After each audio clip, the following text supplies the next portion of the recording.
Allah ini sendiri menunjukkan bukti bahwa Allah itu benar, bahwa Allah itu ada. Bagaimana Ustaz? Nama saja ya. Nama saja sudah menjadi bukti secara logis bahwa Allah itu benar, Allah itu ada, Allah itu Tuhan satu-satunya. Bagaimana itu? Tidak ada yang menyandang di dunia ini nama Allah kecuali Allah. Assalamualaikum warahmatullahi wabarakatuh. Alhamdulillahi rabbil alamin, hamdan yuwafi ni'amahu wa yukafi'u mazidah. Ya Rabbana lakal hamdu kama yanbaghi li jalali wajhikal karimi wa 'azimi sultanik. Allahumma salli wa sallim wa barik ala sayyidina Muhammadin wa ala alihi wa sahbihi wa sallim. Subhanaka la ilma lana illa ma 'allamtana innaka antal alimul hakim. Allahumma 'allimna ma yanfa'una wanfa'na bima 'allamtana wa zidna 'ilma. Rabbana innana amanna faghfir lana dhunubana wa qina 'adzaban nar. In uridu illa al-islah mastata'tu wa ma taufiqi illa billah. Allahumma la tuakhidna in nasina aw akhtana, amma ba'du. Hadirin jamaah salat subuh Masjid Al-Ma'mur, Oman, Lamprit, Kota Banda Aceh yang Allah muliakan. Alhamdulillah, segala puji kita panjatkan kepada Allah Subhanahu wa taala. Salawat dan salam senantiasa tercurahkan kepada baginda Rasulullah sallallahu alaihi wasallam dan kepada keluarga beliau sekalian, kepada para sahabat, para tabi'in, tabi'in wa man tabi'ahum bi ihsan ila yaumiddin.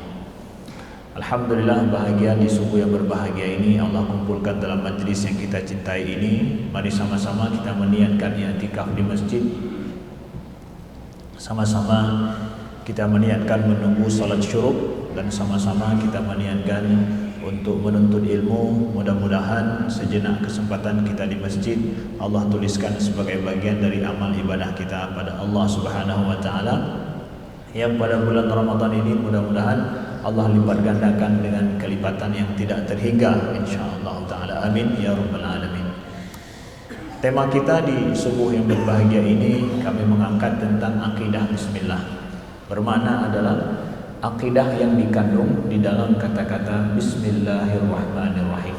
Ya. Bismillahirrahmanirrahim adalah sudah menjadi simbol di kalangan umat Islam dan sudah menjadi suatu hal yang biasa kita ucapkan Alhamdulillahirabbil alamin. Nah, para ulama sendiri kalau melihat dari sisi fikih, ya, kita dapatkan dari awal perbedaan pendapat apakah Bismillah ini ayat khusus Allah turunkan untuk memulai suatu surat di dalam Al-Quran, ataukah dia termasuk permulaan setiap surat, ayat pertama setiap surat kecuali surat Al-Bara'ah. Ini beda pendapat para ulama dalam hal ini. Begitu juga kita dapatkan secara fikih, ya, perbedaan pendapat dalam membacanya di dalam sholat, apakah disirkan atau tidak. Pembahasan fikih ini tidak saya bahas atau tidak kita bahas. Kita membahas sisi akidah di belakang kata-kata Bismillah atau di dalam kata-kata Bismillahirrahmanirrahim. Tapi sepakat semua para ulama bahwa Bismillahirrahmanirrahim itu adalah ayat daripada surat An-Naml, ya, ayat 30, ya. Wa innahu min Sulaiman wa innahu Bismillahirrahmanirrahim. Itu sepakat, itu ayat adalah salah satu ayat daripada surat An-Naml yang diturunkan oleh Allah Subhanahu wa taala. Maka sekarang kita lihat saudaraku yang dimuliakan Allah, ya. Ketika Allah pertama menurunkan Al-Quran, ya, ketika pertama Allah turunkan Al-Quran, ayat yang pertama juga Allah firmankan dan diwahyukan kepada Nabi sallallahu alaihi wasallam, Iqra bismi rabbikal ladzi khalaq. Ya, surat yang pertama turun dan ayat yang pertama turun surat Iqra bismi rabbik, bacalah dengan nama Tuhanmu. Nabi Muhammad SAW sejak awal diajarkan oleh Allah tentang dengan nama Tuhanmu, ya. Bacalah dengan nama Tuhanmu. Nah sekarang kita diajarkan di dalam Islam, diajarkan oleh Nabi untuk mengucapkan Bismillah yang sempurnanya, yaitu Bismillahirrahmanirrahim. Bismillahirrahmanirrahim. Ada yang hilang daripada kata ini yang tidak kita ucapkan, yaitu abda Bismillahirrahmanirrahim. Aku memulai dengan nama Allah yang Maha Pengasih lagi Maha Penyayang. Tapi abda itu, aku mulai itu dihilangkan, tidak diucapkan takhfifan kata para ulama, untuk mempermudah kita mengucapkan kata-kata ini, ya. Tidak kita ucapkan abda, aku mulai Bismillahirrahmanirrahim. Tapi setiap orang mengucapkan Bismillahirrahmanirrahim, itu sudah masuk di dalamnya makna aku mulai dengan nama Allah yang Maha Pengasih lagi Maha Penyayang. Mari kita lihat, saudaraku yang dimuliakan Allah, bahwa dalam hari-hari kita, seseorang itu kalau dia berbicara mewakili sesuatu yang besar, maka bobot bicaranya itu akan didengarkan orang dan dia akan lebih dihargai orang. Seseorang berbicara di depan umum, atas nama siapa Anda bicara? Saya perwakilan daripada perkumpulan para petani-petani kampung. Pokoknya ke orang biasa, berarti ini mewakili petani-petani di kampung. Oke.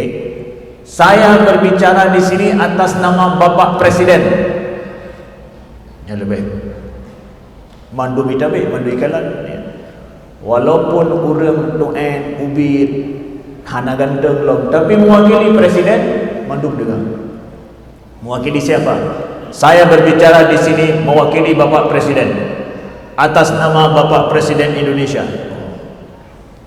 Yang mandu. Bobot dia itu kembali kepada bobot presidennya. Tidak dilihat kepada siapa dia dalam bentuk wujud saat itu. Maka akan berubahlah makna daripada ucapan orang itu, bobotnya didengar oleh orang lain. Maka kata-kata Bismillah ketika kita diajarkan oleh Nabi sallallahu alaihi wasallam, kullu amrin dzibalin la yabda bismillah fahuwa abtar, kata Nabi dalam hadis riwayat Ibnu Majah, begitu juga Ibnu Hibban, bahwa semua perkara penting yang tidak dimulai dengan kata-kata Bismillah, fahuwa abtar, dia itu tidak sempurna, dia itu cacat, tidak sempurna. Tapi ketika perkara-perkara penting apa saja yang dianggap penting mulai dengan Bismillah, maka dia itu akan sempurna. Artinya bahwa sesuatu yang dimulai dengan Bismillah itu menjadi penting. Karena seseorang yang memulai dengan Bismillah, mengucapkan Bismillah, dia membawa atas nama Tuhan Allah. Ya, jadi kapasitasnya berbicara, kapasitasnya berbuat, ya, dia itu membawa nama Allah. Mengatasnamakan Allah jadi ngomong ini. Mengatasnamakan Allah jadi kerja ini. Mengatasnamakan Allah Anda bersikap ini. Iya. Bayangkan itu. Bobot pekerjaan seseorang yang dimulai, yang dia itu membawa nama Tuhan, nama Allah. Apakah Anda bermain-main? Kapasitas Anda, kapasitas kita mengucapkan Bismillah dalam sebuah pekerjaan, dalam sebuah tugas kita, dalam sebuah tindakan kita. Jadi ada akidah besar di belakangnya. Kita membawa kapasitas nama Allah dengan nama Allah. Saudaraku yang dimuliakan Allah, maka semua orang muslim, orang mukmin, ya, diajarkan oleh Nabi SAW untuk di dalam pekerjaannya untuk untuk mengucapkan bismillah, berbuatlah atas nama Allah. Maka lihat pekerjaan kita, cocok nggak kita buat itu mengatasnamakan Allah? Atau hana bodoh bakal nyantu nama Allah lagi mana ya? Cocok nggak pekerjaan kita ini mengatasnamakan Tuhan? Seperti apa kita lakukan? Ya, saudaraku yang dimuliakan Allah. Nah, maka dari sini kita lihat, kalau begini makna awal di belakang kita mengucapkan Bismillahirrahmanirrahim, maka kita lihat Bismi di sini atas nama Tuhan, atas nama Allah, dan Allah itu sendiri. Kata-kata, maka dalam Bismillah ada Bismi atas nama, itu menunjukkan sebuah kapasitas yang besar. Seseorang yang mengatasnamakan, maka dia berbobot juga sesuai dengan atas nama siapa dia berbicara, atas nama siapa dia bertindak. Kemudian Allah ini adalah ismun lidzatillahi ta'ala. Allah itu adalah nama bagi zat Allah, Tuhan pencipta segala sesuatu, pencipta alam semesta, pencipta manusia. Allah.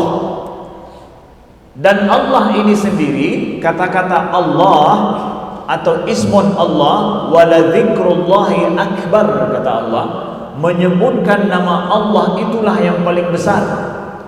Dari para ulama tauhid membicarakan di antara asmaullah yang banyak itu, asmaul husna, mana di antara asmaul husna ini yang paling besar? Wala dzikrullahi akbar.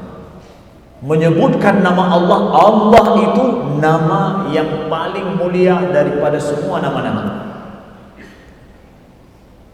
Ya, Ar-Rahman nama Allah, Ar-Rahim nama Allah. Tapi Allah itu yang paling mulia, dan nama Allah ini sendiri menunjukkan bukti bahwa Allah itu benar, bahwa Allah itu ada. Bagaimana Ustaz? Nama saja ya, nama saja sudah menjadi bukti secara logis bahwa Allah itu benar, Allah itu ada, Allah itu Tuhan satu-satunya. Bagaimana itu? Tidak ada yang menyandang di dunia ini nama Allah kecuali Allah. Kalaulah ada orang lain yang mengatakan atau percaya bahwa Tuhan ada selain Allah, dia tidak menamakan itu Allah. Allah ini hanya nama bagi Tuhan, zat Allah yang Maha Esa. Tidak ada satupun di dunia ini orang yang menyandang nama Allah itu. Panggilannya siapa? Allah. Tidak ada. Satu pun tidak ada. Ketika saya di Al-Azhar, Kairo, Mesir, saya punya teman dari Senegal. Namanya Husin Kita. Namanya Husin Kita. Dia pernah cerita ketika kami sedang menunggu dosen kami masuk, ceritalah kami, ada kawan saya dari Cina namanya Li Ximping. Jadi dari Cina dia cerita tentang Cina yang lucu-lucu lah, yang unik-unik lah. Duduk kami cerita. Kawan saya dari Senegal ini, Husin Kita, dia bilang, akhi, ada yang aneh waktu saya dulu di kampung saya. Apa? Itu terkenal di Senegal, karena kita bicara tentang masalah tauhid ya. Ada orang yang menamakan anaknya itu dengan nama Allah. Kok bisa? Ya. Tapi secara logikanya nggak mungkin, karena itu adalah nama itu milik Allah. Itulah dia ini memberikan nama anaknya dengan Allah, bukan Abdullah, nggak pakai Abdul. Terus hidup dia anak ini, enggak, mati. Hari ini dikasih nama, besok mati. Dia menantang Allah. Dia menantang Allah. Jadi nama itu hanya disandang oleh Allah. Kalau yang lain pakai Abdul, pakai Abdul, pakai Abdul. Atau mungkin ada asmaullah al-husna, ada Al-Aziz, mau kasih nama Al-Aziz silahkan boleh, tanpa Abdul boleh. Ya, Rauf, mau kasih nama Rauf saja tanpa Abdul boleh. Ada beberapa nama asmaul husna yang diperbolehkan kita kasih nama tanpa Abdul. Tetapi Allah no. Abdul wajib mesti Abdul. Kalau tidak, itu hanya disandang oleh Allah Subhanahu wa taala. Mana sekafir-kafirnya manusia, enggak ada yang menamakan dirinya Allah. Yang kita baca nanti namanya Allah, enggak ada. Maha suci Allah. Itu Allah nama yang paling besar, paling agung. Gak ada di dunia dalam berbagai macam bahasa sekalipun, gak ada secara kebetulan, di search di Google juga tidak akan kedapatan nama itu disandang dibuat untuk yang lain, untuk sebuah produk kah, untuk sebuah apapun, dalam semua bahasa manusia. Wala dzikrullahi akbar. Ya, menyebut nama Allah, sesungguhnya nama Allah itu yang maha agung, yang maha besar, gak bisa disandang oleh siapapun. Maka ketika kita beriman kepada Allah sebagai pencipta kita, sebagai yang berhak kita sembah satu-satunya, nama Allah itu sendiri sudah menunjukkan kebenaran akan adanya Allah itu sendiri. Kemudian dalam Bismillah ini ada lagi Ar-Rahman Ar-Rahim. Ar-Rahman Rahim. Rahman dan Rahim adalah dua asma Allah. Ar-Rahman dan Ar-Rahim ini adalah dua asma Allah yang berasal dari satu sifat, yaitu sifat rahmah. Sifat rahmah. Dari sifat rahmah Allah itu disebut Ar-Rahman, dinamai Ar-Rahman, dan juga dinamakan dengan Ar-Rahim. Saudaraku yang dimuliakan Allah, rahmah ini sifat Allah masuk sifat tindakan, sifat fi'il namanya, sifat tindakan. Sifat tindakan berbeda dengan sifat zat Allah. Dalam kajian para ulama tauhid membedakan antara sifat zat dengan sifat fi'il, sifat tindakan. Sifat zat itu mesti wajib secara logika. Tidak boleh tidak, Allah mesti seperti itu, tidak boleh berbalik. Allah Maha Kuasa, kebalikan daripada kuasa lemah. Mustahil Allah lemah, mesti kuasa. Allah Maha Mengetahui, itu sifat zat. Mesti Allah begitu, enggak boleh kebalikannya. Allah ya, Maha Berkehendak, Allah mesti begitu, enggak boleh kebalikannya. Maka dikatakan semua sifat-sifat Allah, sifat zat Allah itu wajib bagi Allah. Makanya ada diistilahkan dengan sifat 20. Kok 20 sifat Allah? Banyak. Yang 20 itu adalah sifat yang wajib, nggak boleh dibalik. Itu maksudnya. Nggak boleh dibalik. Semua sifat Allah wujud, nggak boleh dibalik, tidak ada. Allah ada, nggak boleh dibalik, tidak ada. Mesti begitu, nggak ada kebalikannya. Tapi kalau sifat fi'il, sifat tindakan seperti rahmah, ini masuk sifat fi'il. Sifat rahmah boleh dibalik. Allah Maha Rahmah, Maha Penyayang, Maha Pengasih. Kebalikan dari ini Maha apa? Kebalikan dari rahmah, ya, yang memurkai, ya, boleh. Yang mengazab, boleh. Boleh enggak? Allah boleh mengazab, tidak merahmati, boleh? Boleh. Dimurkai Allah, boleh. Diazab Allah, boleh. Lawan daripada atau kebalikan sifat rahmah, boleh. Maka dikatakan sifat fi'il ini adalah dengan mana sifat jaiz, sifat boleh. Sifat rahmah boleh bagi Allah. Artinya boleh Allah menyayangi, boleh kebalikannya, enggak mustahil pada Allah. Nah, begitu. Maka jangan bilang bahwa apa 20, memangnya 20 banyak sifat Allah yang lain. 20 yang itu kita ketahui enggak boleh dibalik.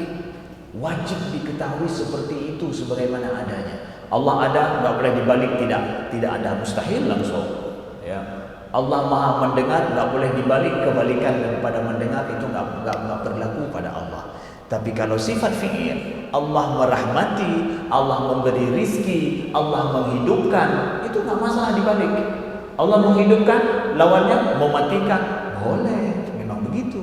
Nah, itu masuk sifat tindakan. Sifat tindakan Allah ini juga tidak terhingga jumlahnya, banyak tidak terhingga. Maka kembali kepada rahmah dan sifat rahmah tadi. Apa beda Rahman dan Rahim? Ya. Para ulama ada yang membedakan Rahman dan Rahim itu sendiri. Bahwa Rahman itu adalah Allah merahmati dan menyayangi seluruh hambanya tanpa pilih-pilih. Diberikan kasih sayangnya di dunia ini baik kepada orang yang beriman atau tidak beriman. Diberikan kasih sayang semuanya. diberikan rahmah. Dengan rahman Allah menyayangi semuanya tanpa pilih kasih. Baik makhluk manusia ataupun bukan manusia, semua hidup dengan kasih sayang dan rahman Allah. Tetapi kalau rahim itu adalah kasih sayang Allah terkhusus. Nanti pada hari kiamat Dia rahmati hamba-hambanya yang beriman, yang berbuat amal soleh. Rahim itu khusus. Sedangkan orang-orang kafir yang ingkar, yang berbuat keji selama hidup di dunia, mendustakan Allah, maka dia nanti di akhirat tidak mendapatkan kasih sayang Allah, diazab. Orang-orang munafik fid darkil asfali minan nar, kata Allah, di keraknya neraka, ya, diazab oleh Allah, tidak dirahmati. Mereka meminta untuk keluar daripada neraka. Allah katakan, tinggallah kalian di situ untuk selama-lamanya, tidak ada kasih sayang lagi sekarang. Nah, nauzubillah. Maka Rahman dan Rahim, seorang mukmin ketika dia mengucapkan Bismillah, berarti dia kapasitasnya itu sedang berbuat, sedang bertindak, sedang mengucapkan sesuatu atas nama siapa Anda melakukan itu?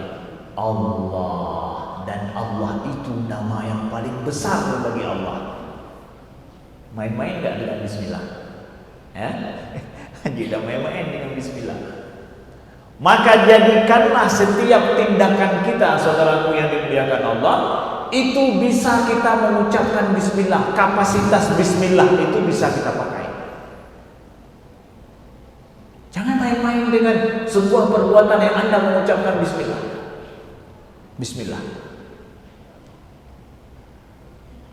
Dan sesempurna-sempurnanya kita ucapkan Bismillahirrahmanirrahim. Nah, baik. Kalau kata-kata ini sudah kita paham, maka kita akan melihat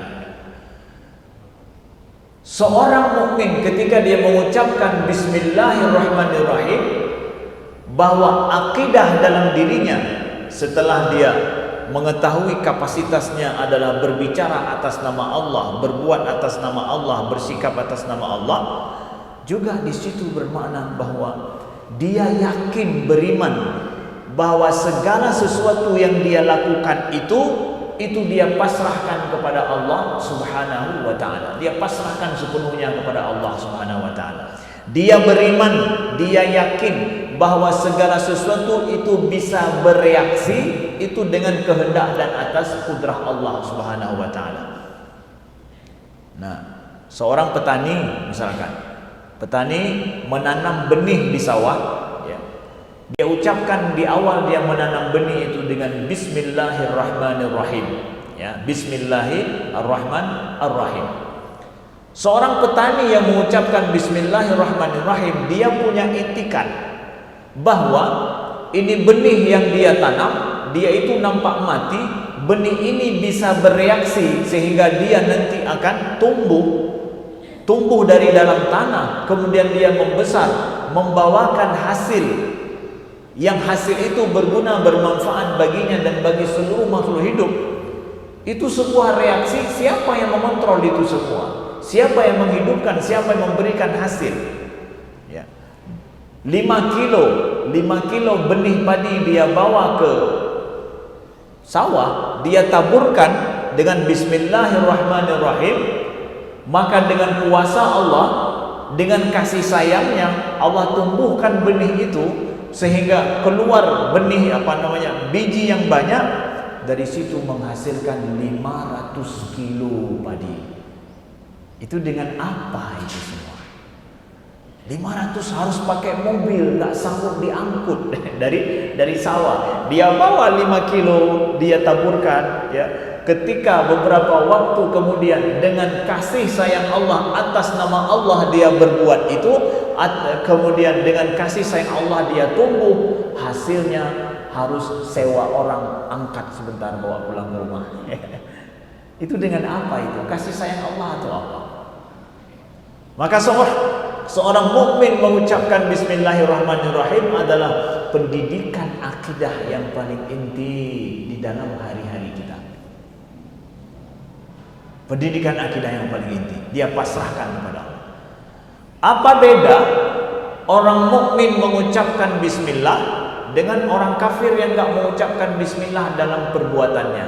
Beda jauh, beda jauh. Tapi nampaknya hasilnya sama aja, Ustaz. Ya. Beda jauh, beda jauh. Seorang mukmin ketika dia berbuat mengucapkan bismillahirrahmanirrahim, ya, dia ucapkan bismillahirrahmanirrahim, mengandung akidah yang tadi kita sampaikan. Dia yakin hanya Allah yang memberi rizki, hanya Allah yang mampu menumbuhkan dengan kuasa dan iradahnya, ya. Juga dia setelah mengucapkan bismillahirrahmanirrahim, dia berpahala dari apa yang dia kerjakan selama dia mengucapkan, selama dia kerjakan, yang dimulai dengan kata-kata bismillah. Dengan kata-kata bismillah. Berapa lama dia bekerja, pekerjaan yang dimulai dengan bismillah, selama itu dia berpahala. Di dunia, ya, plus juga di akhirat dia berpahala. Berpahala di akhirat. Dan semua itu dia gantungkan kepada Allah. Hasil awal, hasil akhir, semuanya ada dia pasrahkan kepada Allah Subhanahu wa ta'ala. Itu orang mukmin. Sedangkan orang kafir, ya, dia tidak mengucapkan nama Allah, dia tidak meyakini itu semua atas nama Tuhan, tidak dia yakini bahwa itu Tuhan yang menumbuhkan, yang memberikan dengan kasih sayangnya, tidak dia yakini. Maka semuanya itu dia kembalikan kepada dirinya. Apabila terjadi sesuatu error, sesuatu yang tidak sesuai dengan apa yang dia harapkan, yang salah siapa? Dia salahkan dirinya. Ya. Apabila dia rugi dan bangkrut di situ, maka dia akan salahkan dirinya, tidak ada yang lain. Tidak ada tempat dia bergantung sama sekali. Maka orang kafir yang tidak memiliki akidah bahwa Allah yang menghidupkan, mematikan, dan yang memberikan segala sesuatu dengan takdirnya, dia menjadi seorang manusia yang rapuh sekali. Di dunia dia merasa merugi, akhirat lebih-lebih lagi. Ya, akhirat lebih-lebih lagi. Oh, itu sebabnya Ustaz. Makanya orang mukmin itu kalau berbuat asal-asalan, kenapa? Ya, kasih tahu, biar sama Allah yang urus semua. Ya, sedangkan orang kafir bekerjanya enggak asal-asalan. Kenapa? Dia memang membawa atas nama dirinya. Kamu buat begini atas nama dia, bawa nama dia kan, nama dia. Sedangkan orang mukmin bawanya nama Allah. Hasilnya kira-kira mana lebih baik? Saya tanya nih. Mana lebih baik hasil orang mukmin bekerja membawa nama Allah dengan orang kafir bekerja membawa nama dirinya? Hasilnya mana lebih baik? Bak Sanghi lebih nyawa tak kala nunggu sama yang bawa. Ya begah yang begat tahu. Oh, mak awak Aceh begat, made in Aceh tang aja dah fikir. Tidak oplosan mendutan. Ubi yang kakak yang oplosan, ya. Itulah kenapa saya bicara hari ini akidah bismillah. Bismillah kita itu lip service. Bismillah kita itu hanya untuk pemanis buatan, bukan pemanis asli. Kita orang mukmin, bawa nama Allah tapi oplosan pekerjaan. Karena kita nggak menganggap itu akidah kita. Itu bukan akidah kita. Tapi bekerja atas nama Allah, memalukan. Pumaledor. Menjadikan itu rusak nama Allah gara-gara kita. Maka logisnya orang yang membawa nama Allah lebih lagi, lebih benar, lebih jujur, lebih baik hasilnya semuanya. Saya bekerja atas nama Allah, nih stempelnya bismillah nanti. Kena denandon, menyenandon lah. Memang sawalon. Sayanya siapa? Membawa nama saya. Orang kafir memang enggak yakin akan Allah, maka dia hanya punya namanya sendiri. Sedangkan kita orang mukmin membawa nama Allah yang sangat agung, maka saya nggak bisa main-main bicara kerja bismillah nih. Begitu saudara yang dimuliakan Allah. Maka logisnya kalau orang mukmin bekerja atas nama Allah, hasilnya mesti lebih bagus, lebih rapi, lebih otentik, lebih semua lebih daripada orang yang enggak beriman kepada Allah Subhanahu wa taala, saudara. Nah, kemudian kita lihat ketika kita membaca Bismillah yang kita baca di dalam Al-Quran ini, kita akan mendapatkan dari awal kita mulai Al-Quran itu adalah Bismillah. Bismillahirrahmanirrahim. Nah, ada beberapa hal yang ini merupakan sudah menjadi sunnah kita bacakan Bismillahirrahmanirrahim, dan juga di dalam Al-Quran ada beberapa hal yang perlu kita perhatikan di sini. Kata Imam Ar-Razi dalam tafsir beliau sampaikan, ketika seseorang membaca Bismillahirrahmanirrahim, ini adalah sebuah makna bahwa yang akan dia baca ini itu adalah Allah yang sedang berbicara dengannya, sebagai sebuah wujud kesadaran dan menyadarkan kepada si pembaca, kamu akan membaca firman Allah dan Allah akan bicara denganmu. Nah, Bismillahirrahmanirrahim. Akal kita, pikiran kita, kesadaran kita ingat, ini Allah akan berbicara kepada kita. Siapa Allah ini? Siapa Allah ini? Orang ketika mulai membaca Al-Quran, dari awal dia mulai dengan Al-Fatihah, dia mendapatkan Al-Fatihah itu dimulai dengan Bismillah. Kalau orang tidak kenal apaan itu Bismillah, apaan itu hypernya ya. Orang yang tidak kenal Al-Quran ya, Bismillah dengan nama Allah, dia bacakan dengan nama Allah. Siapa Allah ini? Dengan nama Allah. Kenapa saya harus membaca dengan nama dia? Kenapa saya harus membaca dengan nama dia, berbuat dengan nama dia? Siapa Allah ini? Maka dia akan belajar dengan siapa Tuhan Allah itu. Dari awal lihat akidahnya. Ya. Kenapa harus dengan namanya ini? Iqra bismi rabbik, bismi rabbik, bismi rabbik, membawa nama Allah. Lalu kemudian dia ingin tahu, Allah kasih tahu kepada orang yang mau tahu siapa itu Allah. Langsung Allah kasih tahu, dialah Ar-Rahman, dialah Ar-Rahim. Dialah Allah Maha Pengasih, dialah Allah Maha Penyayang. Oh, ini Allah. Umpamakan ini orang masih bodoh nggak tahu apa-apa tentang akidah Islam. Siapa ini dia Allah? Langsung dia dapat jawabannya. Dialah Maha Pengasih, dialah Maha Penyayang. Oh, ini Allah. Ya. Maka definisi akidah kita tentang Allah yang pertama sekali Allah sampaikan dalam Al-Quran itu apa? Maha Pengasih, Maha Penyayang. Itulah sebenarnya hubungan antara seorang hamba dengan Allah. Kasih sayang, hubungan rahmah, saudaraku yang dimuliakan Allah. Apa hubungan Allah dengan saya? Hubungan kasih sayang. Jadi jangan kita berpikir bahwa hubungan kita dengan Allah ini adalah Allah mengazab. Bukan. Hubungan satu-satunya pertama sekali harus kita ketahui antara seorang hamba dengan Allah, hubungan kasih sayang. Maka orang ketika mengetahui bahwa Allah itu pengasih penyayang, berarti antara saya dengan Allah itu tali penghubungnya kasih sayang. Iya, Allah menciptakan hambanya kita semua itu dengan kasih sayang dan untuk dirahmati, saudaraku yang dimuliakan Allah. Laqad khalaqnal insana fi ahsani taqwim. Sudah kami ciptakan manusia itu dalam sebaik-baik penciptaan. Kemudian wallazi khalaqalakum ma fil ardi jami'an. Dialah Allah yang telah menciptakan bagi kalian semua yang di bumi ini. Hai, semua yang di bumi ini diciptakan oleh Allah gunanya untuk kita dengan kasih sayangnya. Hubungan kita dengan Allah hubungan kasih sayang. Dan kasih sayang Allah itu kata Allah, inna rahmati wasi'at kulla syai'.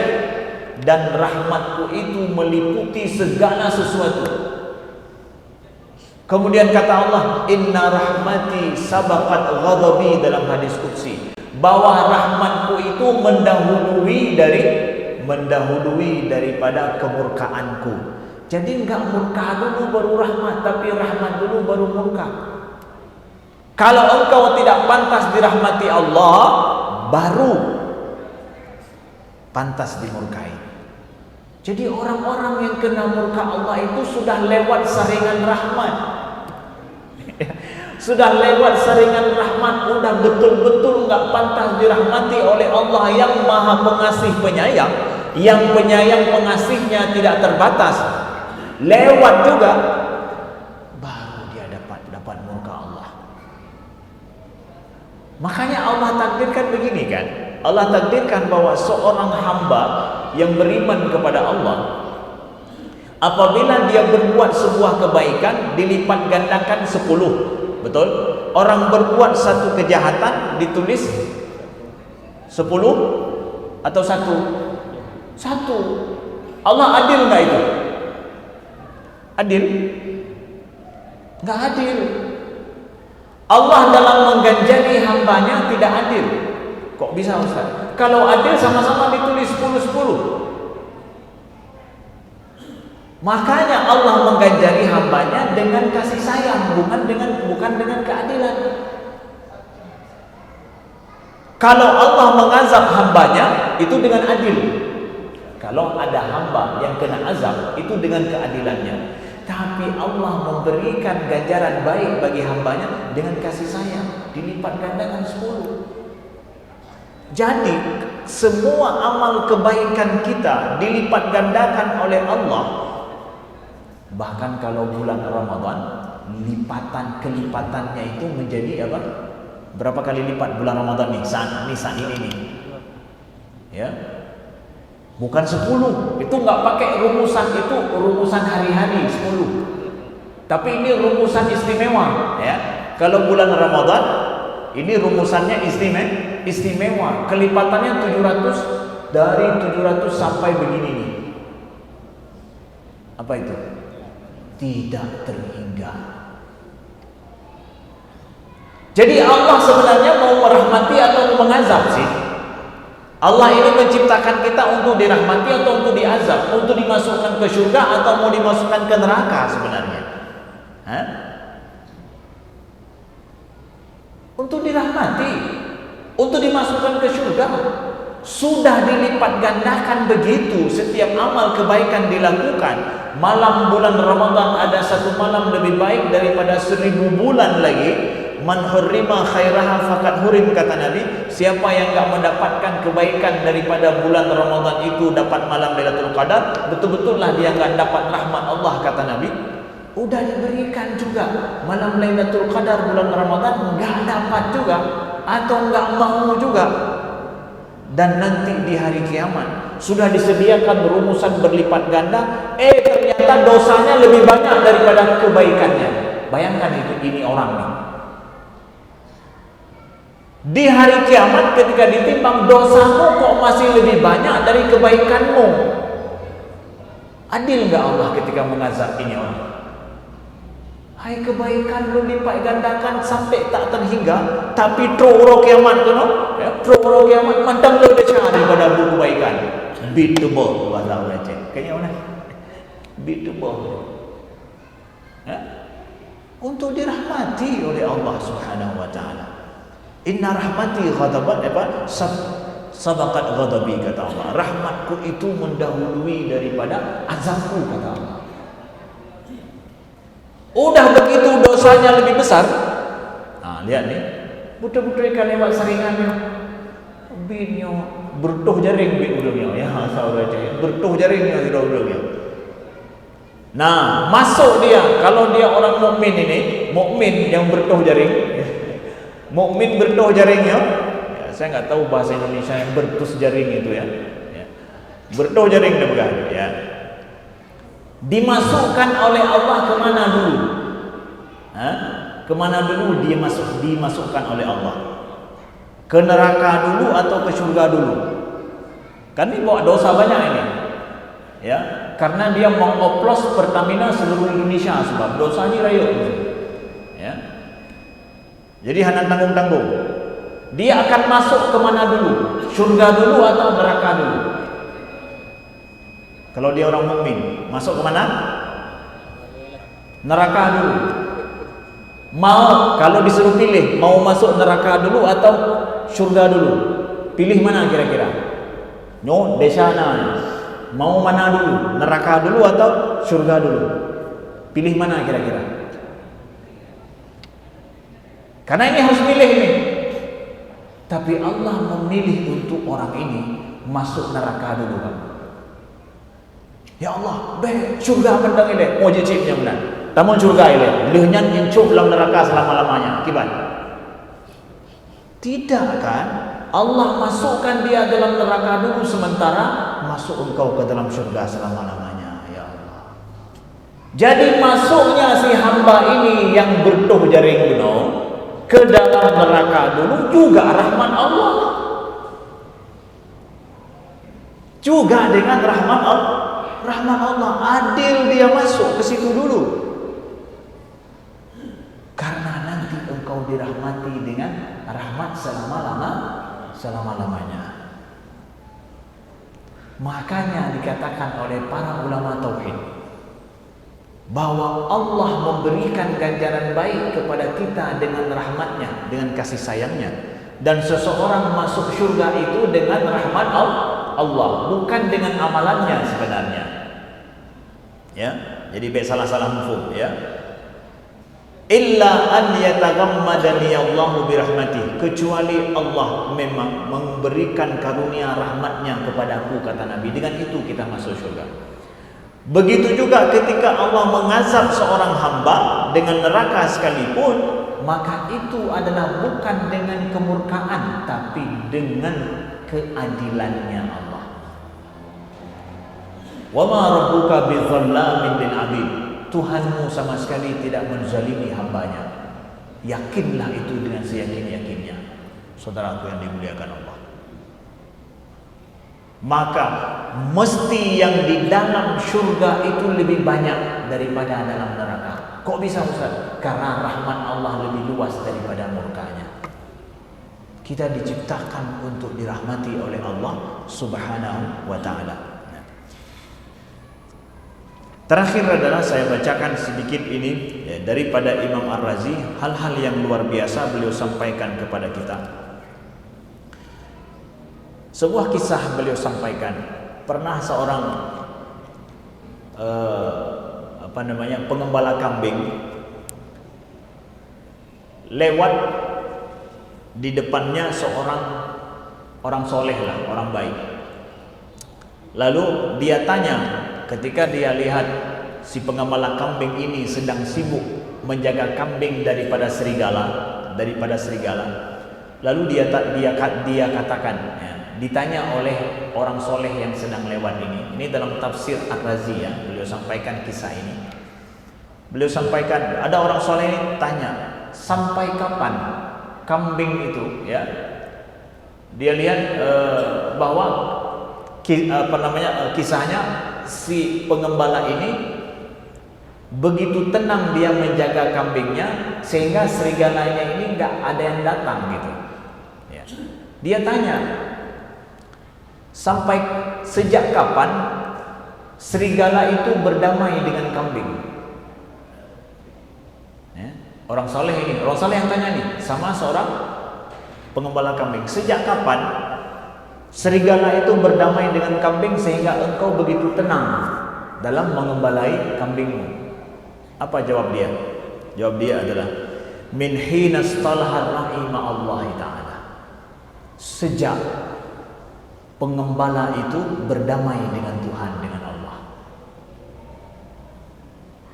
Sejak si pengembala ini berdamai dengan Allah, maka sejak itulah kambing itu, serigala berdamai dengan kambing. Dia menjaga kambingnya dengan tenang. Kapan kita berdamai dengan Allah? Kapan kita merajut kasih sayang kita dengan Allah? Maka sejak itulah semua itu diurus oleh Allah Subhanahu wa ta'ala. saudaraku, dengan rahmat dan kasih sayangnya. Mungkin selama ini dalam kita hidup, ya, kita tidak pernah merasakan kasih sayang Allah, nggak berdamai dengan Allah dalam hidup kita. Maka banyak hal kemudian muncul, kita menyalahkan diri kita dan menyalahkan Allah dalam kejadian dalam hidup kita. Maka pahamilah Bismillahirrahmanirrahim itu adalah merupakan wujud akidah kita, wujud daripada keyakinan kita akan kasih sayang Allah Subhanahu wa taala.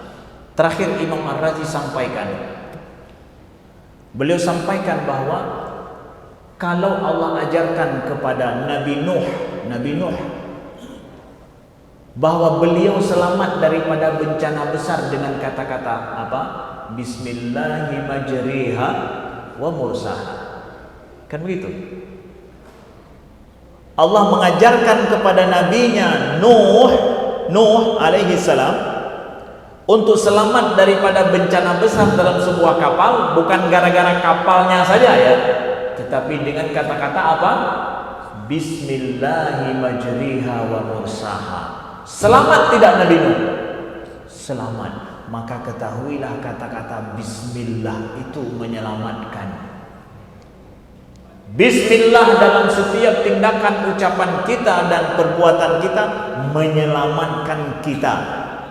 Maka carilah perbuatan-perbuatan dan hindarilah perbuatan-perbuatan yang kita tidak bisa mengucapkan bismillah di sini. Berani ucapkan bismillah, nota sirtuh juta. Ya, itu lihina 500 kan. Anda teken itu berani bismillah. Nyo hanya pakai bismillah ini. Hangku teng tu. Hangku teng. Hanya bukan bismillah ini. Kemudian Imam Ar-Razi sampaikan dalam tafsir beliau bahwa Nabi Sulaiman diajarkan oleh Allah, beliau menuliskan wa innahu bismillahirrahmanirrahim. Innahu min Sulaiman wa innahu bismillahirrahmanirrahim. Nabi Sulaiman menyurati seorang ratu yang memiliki kekuasaan besar dengan Bismillahirrahmanirrahim. Nabi Sulaiman berkuasa tidak? Menguasai tidak ratu itu? Memiliki kerajaan yang menaklukkan ratu itu tidak? Iya, Ratu Balkis takluk. Takluknya Ratu Balkis itu dengan apa? Wa innahu min Sulaiman bismillahirrahmanirrahim. Kalau sudah sampai titik ini kita tidak paham makna bismillahirrahmanirrahim, maka kita harus ulang dari awal iman kita. Itulah bobot kata bismillahirrahmanirrahim dalam Al-Quran dan dalam akidah kita. Sekian, terima kasih. Aku qouli hadza wa astaghfirullah li wa lakum. Subhanakallahumma wa bihamdika asyhadu an la ilaha illa anta astaghfiruka wa atubu ilaika. Wassalamualaikum warahmatullahi wabarakatuh.